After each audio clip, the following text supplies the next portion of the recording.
네, 우리 본부교회 장로님들 안녕하십니까? 우리 본부교회 장로 강습회 오늘은 8번째 마지막 회입니다. 교회를 행복하게 하는 장로 10계명이란 주제로 오늘 함께 강습을 나누겠습니다. 한 사람의 장로는 단지 한 사람의 몫이 아닙니다. 우리 장로님들 한 분 한 분은 우리 본부교회를 대표하는 사람이고 리더로 세움을 받은 교인이기에 그만큼 중요하고 영향력도 크다고 할 수가 있습니다. 장로님의 따뜻한 말 한마디가 목회자에게 큰 동력을 불어넣고 또 성도의 마음을 위로하고 어루만질 수가 있습니다. 많은 말이 아니어도 등 한번 두들겨주는 그 사랑의 터치가 젊은 집사들에게 큰 영향을 또 줄 수가 있습니다. 그래서 우리 장로님들께서 꼭 명심하셔야 될 것이 하나가 있는데, 교회 리더로서 미치는 영향력과 파장이 매우 긍정적일 수도 있지만 반대로 부정적일 수도 있다는 것도 꼭 유념을 하셔야 됩니다. 교회가 앞으로 나가는데 아주 좋은 디딤돌이 될 수도 있지만은 반대로 사탄은 걸림돌로도 활용할 수 있다는 것들을 우리가 꼭 기억하셔야 됩니다. 저는 목회를 하면서 담임 목사와 성도와 협력하여 교회에 큰 힘이 되고 디딤돌이 되는 장로님들을 많이 만났습니다. 그것은 교회와 담임 목사와 성도들에게 큰 행복입니다. 하지만 반대로 교회에 어려움을 주고 또 담임 목사를 힘들게 하고 성도를 시험에 빠뜨리게 하는 그런 장로님들도 가끔 제가 목격을 한 적이 있습니다. 어떤 경우는 교회 전체에 큰 흔들림을 줄 정도로 부정적인 영향력을 끼치는 경우도 제가 본 적이 있습니다. 그래서 이렇게 장로로 세움을 받는다는 것은 단지 때가 되어서 안수하고 마는 것이 아니라 그 직분이 가지는 영향력과 무게감을 영적으로 무겁게 느끼며 항상 영적으로 준비가 되어 있어 함을 의미하는 것입니다. 오늘 이제 장로 강습회를 마무리하면서 정리하는 의미에서 교회와 성도를 행복하게 하는 장로 10계명을 제가 한번 나름대로 만들어 봤습니다.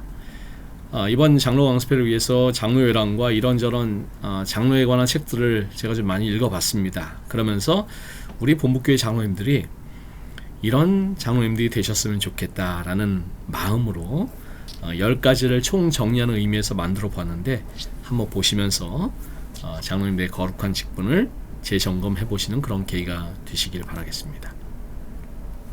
자, 첫째는 장로의 직분을 바로 이해하고 섬겨야 한다. 제가 두 번째 강습 장로의 기원 및 자격에서 성경에 나타난 장로 직분의 기원과 역사에 대한 말씀을 드렸습니다. 또한 장로의 자격에 대해서도 말씀을 드렸죠.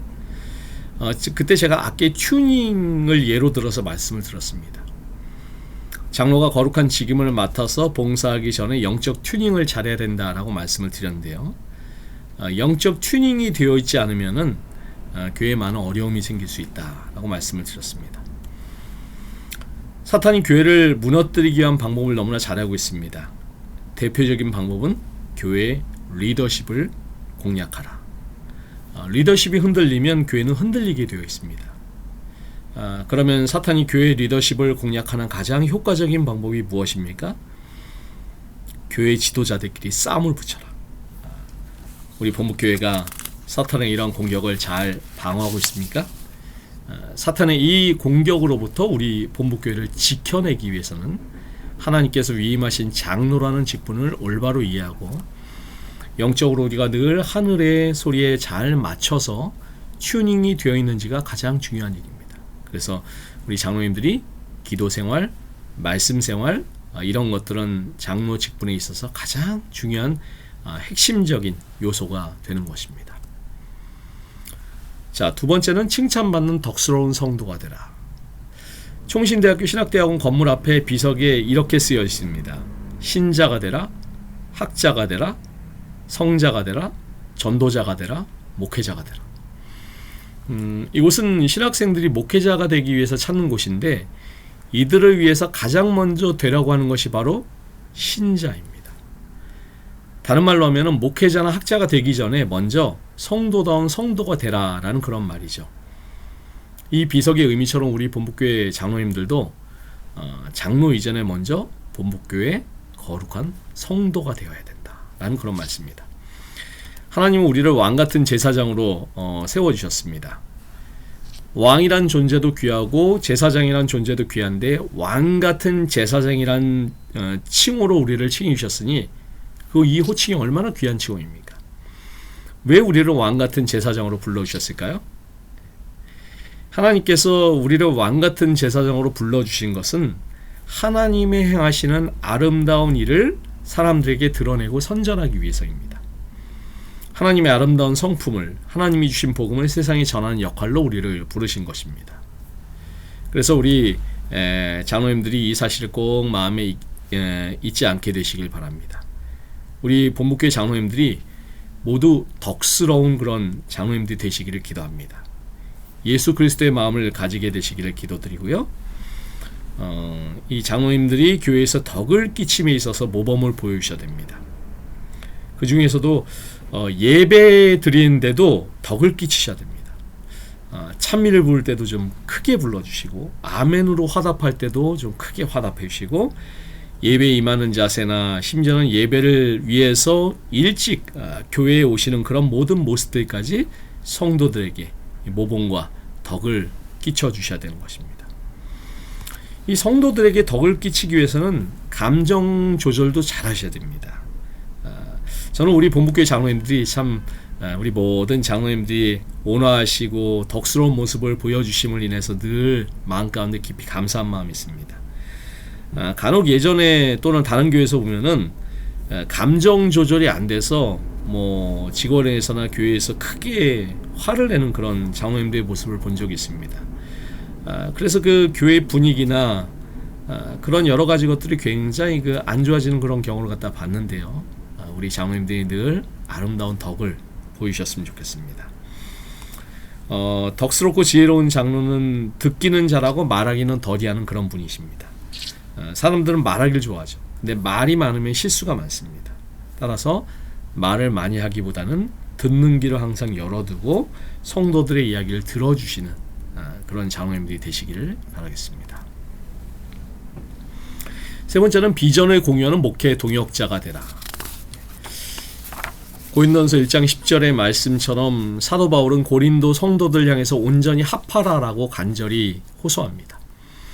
분쟁 없이 온전한 연합을 이루기 위해서는 같은 말을 하고 같은 마음을 가져야 되고 같은 뜻을 가져야 됩니다. 그리고 뜻이 같아야 된다는 것은 비전이 같아야 된다는 그런 말이죠. 그래서 우리 장로님들은 담임 목사와 항상 비전을 공유하셔야 됩니다.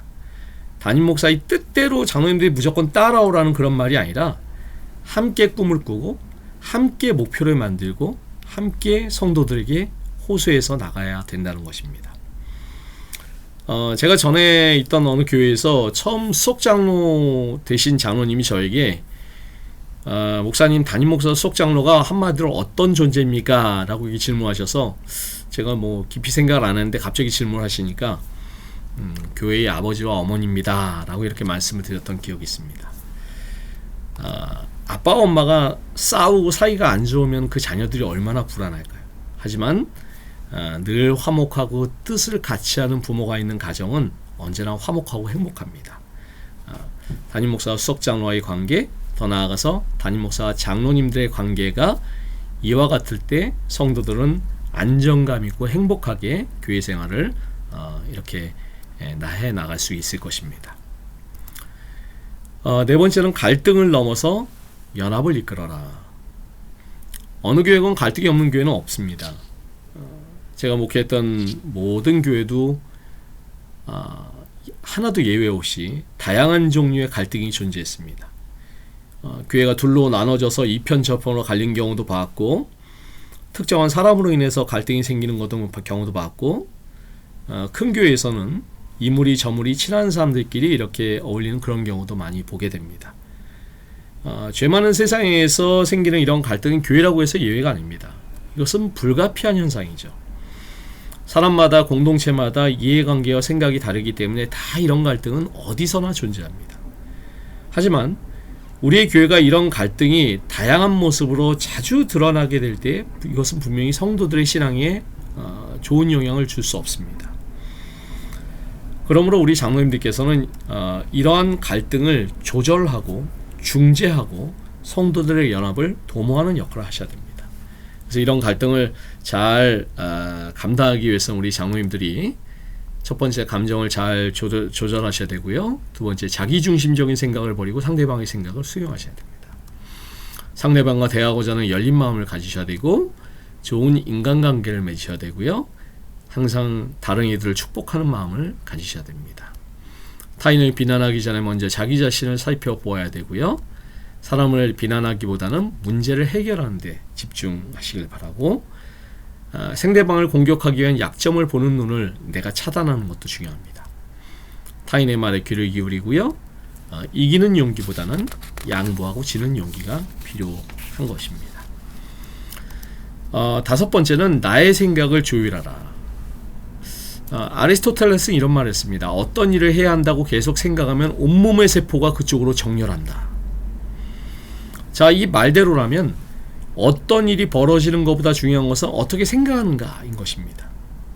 미운 행동을 해서 꼴 보기 싫은 것이 아니라 밉다고 생각하기 때문에 마음에 들지 않는 것입니다.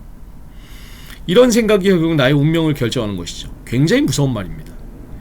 10명의 정탐꾼이 이런 부정적인 생각을 가지고 가나안 땅을 바라보았을 때 그들 자신의 운명뿐만 아니라 200만 명의 동족들을 죽음으로 몰고 간 사실을 우리는 잊어서는 안 될 것입니다. 생각은 관계를 결정합니다. 좋은 관계를 맺으려면 좋은 생각을 심어야 되죠. 또한 생각은 태도를 결정합니다. 생각만 잘하면 감사가 흘러 넘칠 수가 있습니다. 또한 생각은 감정을 통제하고 행동을 결정합니다. 생각을 잘 통제하면 항상 좋은 감정과 선한 행동으로 성도들에게 모범을 보일 수가 있습니다. 따라서 장로님들은 생각을 조절할 수 있는 능력을 갖추셔야 됩니다. 아까 말씀드린 것처럼 가나안 땅에 파송된 정탐꾼과 같은 분들이십니다. 하나님을 신뢰하고 그분을 의지하는 긍정적인 생각을 가지고 있는가? 만나는 환경과 사람을 두고 불평하고 부정적인 생각을 가지고 있는가? 이것이 우리 장로님들과 장로님들의 가정과 우리 교회의 운명을 결정한다는 사실을 꼭 유념하게 되시길 바랍니다. 여섯 번째는 권위를 유지하되 권위주의자가 되지 말라. 우리 재림교회는 대의제를 채택하고 있습니다. 대의제에서 장로님들은 교인들의 손을 통하여 세우심을 받으셨습니다. 따라서 장로라는 직분은 교인들 위에 있는 것이 아니라 교인을 섬겨야 하는 직분입니다. 현대사회로 포스트 모더니즘 사회라고 하는데 이 포스트 모더니즘 사회의 대표적인 특징 중에 하나는 탈권위, 탈전통입니다. 예전에는 무조건 권위에 복종하고 전통을 철저하게 지키는 시대였는데 지금은 더 이상 아니라는 것이죠. 하지만 그렇다고 해서 권위가 무조건 나쁠까요? 그렇진 않습니다. 어느 조직사회건 권위는 필요합니다. 우리 영적인 조직인 교회에서도 권위는 필요한데 그 권위는 어디서 나옵니까? 성경의 모든 권위는 하나님께로부터 나온다라고 말씀하고 있습니다. 따라서 장로님은 하나님과 말씀의 권위를 세워야 되고 하나님께서 부여하신 거룩한 직임을 맡은 이 권위를 올바로 행사하되 그렇게 함으로 교회의 덕을 도모하셔야 되는 것입니다. 노블리스 오블리제라는 그런 말씀을 잘 아실 것입니다. 귀족으로서 정당한 대접을 받기 위해서는 자기의 의무를 다해야 된다라는 말인데 이 말처럼 실제로 유럽에서는 전쟁이 벌어지면 귀족들이 가장 앞에서 목숨을 걸고 전투에 임했습니다. 우리 본부교회 장로님들이 이러한 영적인 노블리스 오블리제의 정신을 늘 갖게 되시길 기도합니다. 성도들에게 예배생활, 봉사생활, 청지기생활, 전도생활 이런 것에서 가장 먼저 모범을 보이고 가장 앞에서 솔선수범하는 그런 장로님들의 모습을 보여주시길 바라겠습니다. 일곱 번째는 영향력 있는 리더십을 개발하는 것입니다. 리더십의 이론이 세상에 수백 개, 수천 개가 되지만 그것을 한마디로 표현하자면 저는 이렇게 표현하고 싶습니다. 리더십은 영향력이다. 장로는 교회의 리더입니다. 그리고 리더는 영향력이 있는 사람입니다. 사도 바울은 우리가 너희 믿음을 주관하려는 것이 아니요 오직 너희 기쁨을 돕는 자가 되려 함이니 이는 너희가 믿음에 섰습니다 라고 말합니다. 장로는 성도를 도와서 그들의 믿음을 세워주고 기쁨을 만들어 줘야 됩니다. 그렇다면 우리 장로님들이 되어야 되는 가장 이상적인 리더는 어떤 리더입니까? 세상에 수많은 리더들이 존재하지만은 장로님들은 오직 한 분, 예수 그리스도와 같은 리더가 되기를 꿈꾸고 기도하셔야 됩니다. 그래서 영적인 리더십을 이야기할 때 예수 그리스도보다 위대한 리더는 없다라고 얘기합니다. 이런 말이 있습니다. 섬기는 리더는 가장 위대한 리더인 예수님의 정신, 태도, 성향을 구현하려고 노력하며 자신의 삶 속에 성령의 열매를 나타내는 리더이다. 우리 본부교회 장로님들이 예수님의 정신과 예수님의 태도와 예수님의 성향을 구현하기 위해서 자신의 삶에서 성령의 열매를 구하는 리더가 되시기를 기도드립니다. 8번째는 신실한 영성 관리자가 되라는 것입니다. 우린 풍요의 시대를 살아가고 있습니다. 교회도 예전에 비하면 모든 것이 풍요로워졌습니다. 하지만 이런 물질적인 풍요가 정신적인 풍요, 영적인 풍요와 비례하지는 않는 것 같습니다. 더군다나 과거와 비교하면 오늘 우리의 삶이 너무나 바쁘게 돌아가기 때문에 이러한 영적인 것에 집중하기가 더욱 어려워진 것이 사실입니다. 하지만 우리 장로님들은 그럼에도 불구하고 신실한 영성 관리자가 되셔야 됩니다. 영성이란 무엇일까요? 한마디로 영성은 하나님과 나누는 교제이다. 성경적 그리스도인이라면 이 교제를 매일의 삶, 현실의 삶으로 구체화하고 구현하여야 한다. 그리스도인들이 안식일에 교회에 와서 보여지는 영적인 삶은 그럭저럭 잘하는 것 같아 보입니다.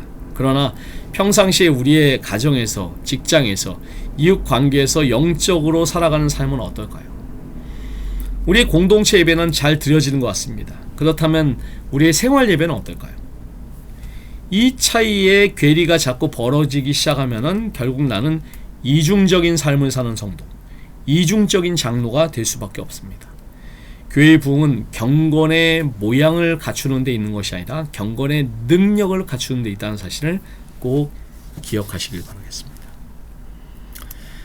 9번째는 훌륭한 가정사역자가 되라. 장로는 한 교회를 섬기기 전에 한 가정을 잘 다스리는 좋은 가장이 되셔야 됩니다. 사람이 자기 집을 다스릴 줄 알지 못하면 어찌 하나님의 교회를 돌아보리요. 아내에게 인정받지 못하는 남편, 존경받지 못하는 아버지가 어떻게 많은 교인에게 인정받고 존경받을 수가 있을까요? 가정에서 가장의 권위를 세우지 못하면 어떻게 교회에서 장로의 권위를 올바로 세울 수가 있을까요?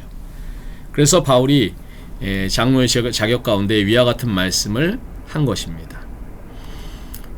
우리 장로님들은 내 가정을 천국의 모델로 만들어야 됩니다. 늘 웃음소리가 나오고 서로 사랑함으로 아껴주는 가정의 모델을 만드셔야 됩니다.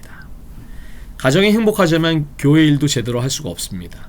교회를 잘하기 위해서라도 가정을 화목하게 가꿔야 되죠. 교회에서 장로의 가정은 하나의 모델입니다. 장로님들이 이루는 가정의 천국을 보면서 다른 성도들이 본을 받게 될 것입니다. 자, 그렇다면 어떻게 행복한 가정을 이룰 수가 있을까요? 행복한 가정의 6가지 요소라는 글이 있어서 옮겨와 봤습니다. 정직이란 건축, 단정이란 실내 장식, 애정이란 난방, 쾌활이란 등불, 근면이라는 통풍, 하나님의 축복이라는 보호와 장벽과 영광. 우리 장로님들의 가정이 이 모든 6가지 요소가 충만하게 되시기를 간절히 기도드립니다. 마지막 10번째는 성실한 청지기가 되라는 것입니다. 사무엘이 인생의 말년에 죽음을 앞두고 백성들에게 이렇게 이야기를 했습니다. 자, 제가 다 읽지는 않겠지만은 이 사무엘의 고백처럼 사무엘은 평생 하나님과 사람들 앞에서 재정적으로 부정하지 않고 정직하고 떳떳한 삶을 살았음을 본인이 고백하고 있습니다.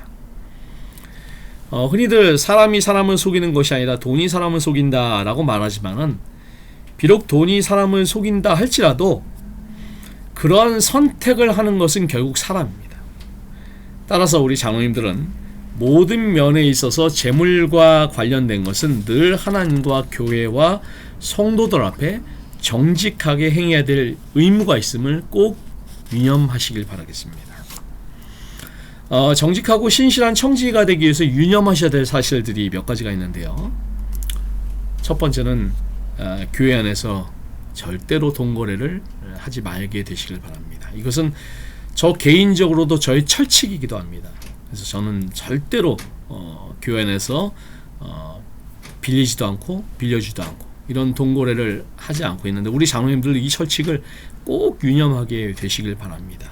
이렇게 돈 거래가 생길 때 사단이 그 사이를 틈타게 됩니다.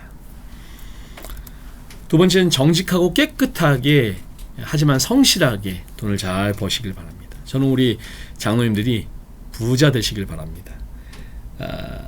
우리 장로님들이 열심히 일을 하셔가지고 재정의 축복을 많이 받게 되시길 제가 기도드립니다.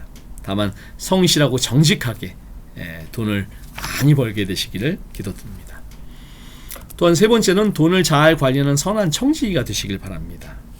그래서 엉뚱한 데 이렇게 좀 투자하지 마시고 성실하게 번 돈도 잘 관리하시는 그런 청지기가 되시길 바라고, 네 번째는 하나님께 드리는 삶의 성도의 모본이 되시길 바라겠습니다. 제가 여러 번 말씀을 드렸습니다마는 11조와 월정 도루강금이나 각종 헌금 이런 청지기 생활을 잘 하셔가지고 성도들에게 아름다운 모본이 되시길 바라고요. 다섯 번째는 교회의 재정을 정직하게 사용하는 것입니다. 오늘 좀 내용이 길었지만은 2025년에 본부교회 장로 강습회를 총 결산하면서 설 연휴 기간 동안에 장로회랑과 장로의 직분에 관련된 이런저런 책들을 읽으면서 우리 본부교회 장로님들이 걸어가셔야 될 길, 걸어가시기를 소망하는 길을 기도하면서 10가지를 한번 이렇게 정리를 해보게 되었습니다. 사실 이 장로의 길이 쉬운 건 아니죠. 하지만 하나님께서 나를 이 거룩한 직임으로 세워주신 것은 주님이 분명히 함께 하실 것이고, 주님이 그 길을 동행하시면은 넉넉하게 그 길을 감당하실 것이기에 세워주신 것입니다. 다시 한번 그렇게 우리의 사명을 재점검하시고 올 한 해에도 그 길을 넉넉하게 걸어가시는 우리 모든 장로님들 되시길 간절히 바라겠습니다. 마지막으로 첫 시간에 말씀드린 장로요람의 글을 다시 한번 읽고 모든 강습을 마치고자 합니다. 장로들은 교회 사업뿐만 아니라 그리스도의 품성을 드러내기 위해서 선택되어 안수받은 것이다. 예수님 언행일치의 삶을 사셨기 때문에 그분의 교훈에는 힘이 있었다. 교회 장로들은 다른 사람들에게 가르치는 바를 먼저 실천해야 하고, 다른 사람들이 믿기 바라는 바를 믿어야 하며, 다른 사람에게 기대하는 만큼 자신이 먼저 그리스도를 사랑해야 된다. 장로들은 바울같이 말할 수 있어야 된다. 내가 그리스도를 본받는 자 된 것 같이 너희는 나를 본받는 자 되라. 그들은 기독교 자체가 되어야 한다. 그들은 완전한 사람은 아니지만 그리스도와 같이 원칙에 굳게 선 사람들이 되어야 한다. 아멘. 이러한 멋진 장로님들 되시기 위해서 늘 우리 장로님들을 위해서 기도드리고 응원하겠습니다. 아무쪼록 올 한해 맡은 바 직임을 신실하게 잘 감당하시는 우리 모든 장로님들 되시기를 간절히 바라겠습니다. 기도하시겠습니다. 감사하신 아버지 하나님, 저희는 총 8회에 걸쳐서 우리 본목교회 장로 강습회를 개최하면서 우리 장로님들이 걸어가야 될 길에 대해서 저희들이 함께 살펴보았습니다. 하나님께서 저희를 이 거룩한 직임으로 불러주셨습니다. 이 직임의 거룩함과 무거움을 저희들 모두가 다시 한번 깨닫고 하나님께서 불러주신 이 고귀하고 소중한 직분을 저희가 잘 감당할 수 있도록 날마다 주님과 동행하는 삶을 살아가며, 또한 주님의 빛을 드러내는 거룩한 장로의 직임을 다하는 우리 모든 본부교회 장로님들 되실 수 있도록 함께하여 주시옵소서. 그 무엇보다도 주님과 동행함으로 말미암아 성도들에게 아름다운 덕을 끼치고 모본을 보여주는 그런 우리 모든 본부교회 장로님들 될 수 있도록 함께하여 주시옵시기를 주 예수 그리스도 이름으로 간절히 기도드리옵나이다. 아멘. 네, 모든 장로 강습회에 참여해 주신 우리 장로님들께 감사드립니다. 이상으로 우리 본부교회 장로 강습회를 마치도록 하겠습니다. 감사합니다.